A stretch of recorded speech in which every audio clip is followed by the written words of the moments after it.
तर पब्लिक आज माझ्या बायकोनी काय बनवलं माहिती का? काय बनवलं तू ही सबसे बिर्याणी ताने बिर्याणी में बात है तेरी। कुठं जायचंय? डब्बा द्यायला कुणाला? मम्मी हर पल रहूं तुला काय करायचंय बाहेर जाऊन?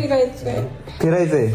तो मैं तेरी महक डब्बा द्यायला जात नाही, ही फक्त फिरायला जायचं म्हणून जाते, है ना? है ना? सीने की धड़ बघा पोरगी ही खरकटे चाले फिरायला. माहिया मम्मीला आता डब्बा देतो म्हणतो. मम्मी इथं कामाला आहे आमची. घरात बिर्याणी बनवली म्हणून हिने डब्बा बनवून दिला. मेरे माही जानी चांगला वाटतंय का? हा चांगलं वाटतं. थँक्यू.